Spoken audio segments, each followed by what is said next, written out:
Assalamualaikum warahmatullahi wabarakatuh. Halo teman-teman semuanya.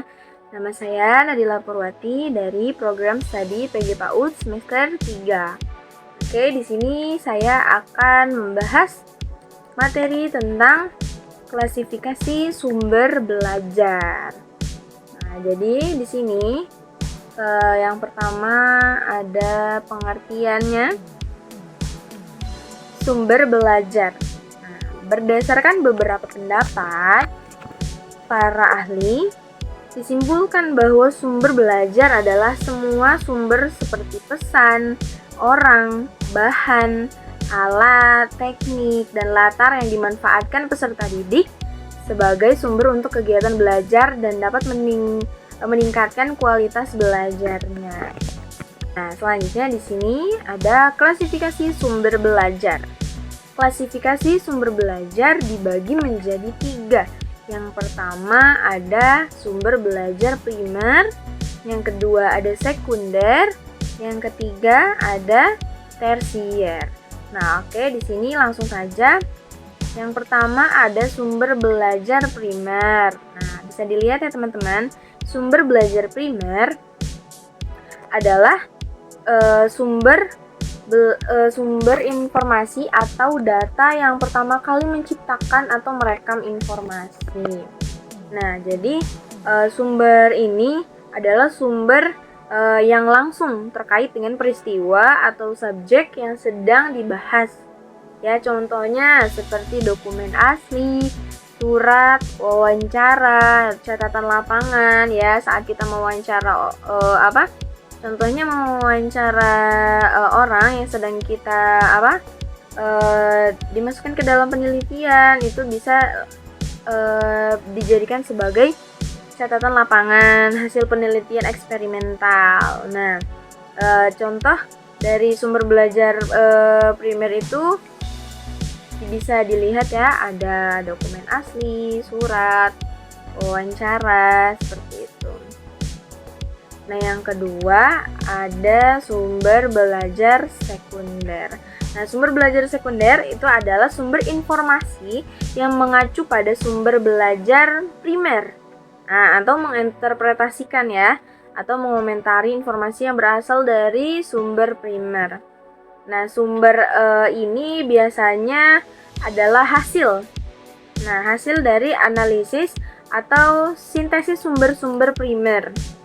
Contohnya seperti ada ya, bisa dilihat seperti buku, lalu ada artikel, ada makalah penelitian, laporan ya yang merujuk kepada penelitian atau data dari sumber-sumber primer. Nah, lalu yang ketiga itu ada sumber belajar tersier.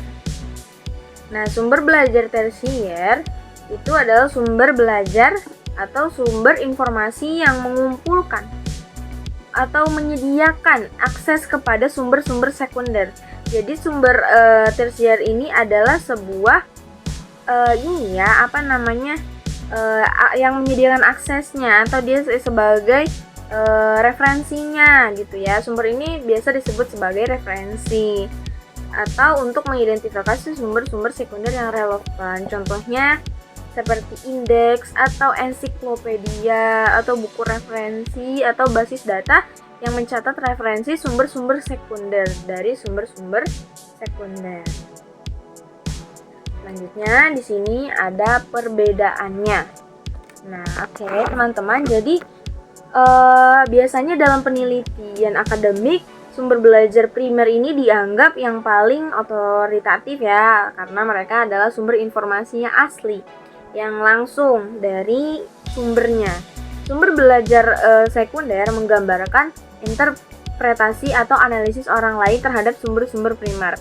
Sementara sumber belajar tersier adalah alat bantu yang membantu dalam mencari dan mengidentifikasi sumber-sumber sekunder. Oke. Sangat penting ya teman-teman untuk memahami perbedaan antara ketiga jenis sumber belajar ini, karena ini dapat mempengaruhi akurasi, kedalaman, dan relevansi informasi yang digunakan dalam penelitian atau pembelajaran. Nah, sementara itu sumber belajar yang sebenarnya banyak sekali terdapat di mana-mana ya, di sekolah, di halaman, di pusat kota atau di pedesaan dan lingkungan sekitarnya. Oke, selanjutnya di sini ada AECT atau Association of Education Communication Technology.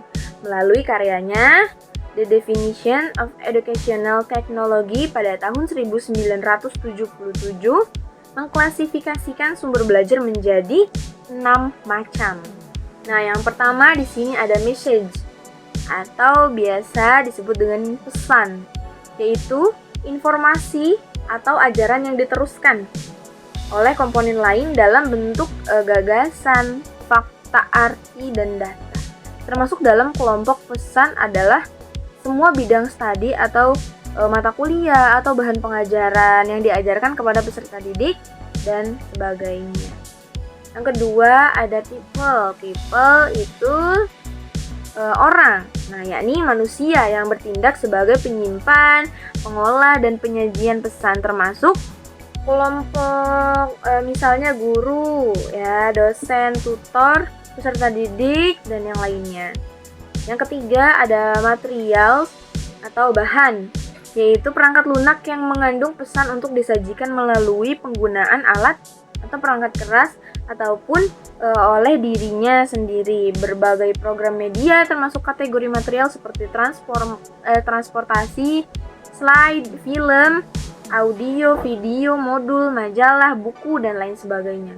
Yang keempat ada device atau alat, yaitu suatu perangkat keras ya, sama seperti tadi, yang digunakan untuk menyampaikan pesan yang tersimpan dalam bahan pembelajaran, misalnya seperti proyektor, slide, video, recorder, radio, TV, dan lain sebagainya.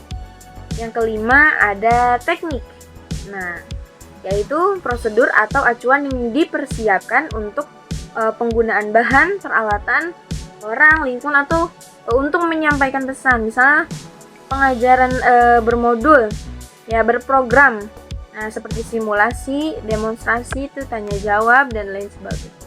Dan yang keenam itu ada setting atau biasa disebut juga dengan lingkungan, yaitu situasi atau suasana di sekitar kita, ya, di mana pesan itu disampaikan, baik lingkungan fisik, ruang kelas, gedung sekolah, perpustakaan, laboratorium, taman, lapangan, dan lain sebagainya ya. Juga misalnya suasana belajar itu sendiri tenang, ramai, lelah, dan sebagainya. Jadi itu termasuk sebagai lingkungan belajar. Nah, jadi di sini kesimpulannya, teman-teman, pengklasifikasian tersebut itu tidak terpisah, tapi saling berhubungan. Dalam kenyataan malah sulit dipisahkan ya secara parsial. Misalnya saat guru menerangkan proses pengajaran, ya, guru menerangkan itu adalah sebuah proses pengajaran, cara penggunaan suatu alat dan memperagakan penggunaan alat yang dimaksud.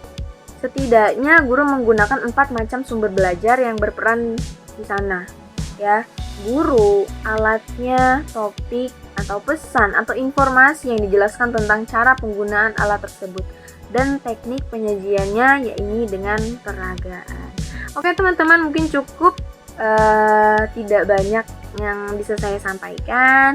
Jika ada kekurangan dalam cara penyampaian saya, mohon dimaafkan, dan semoga bisa bermanfaat untuk teman-teman semua. Terima kasih. Wassalamualaikum warahmatullahi wabarakatuh.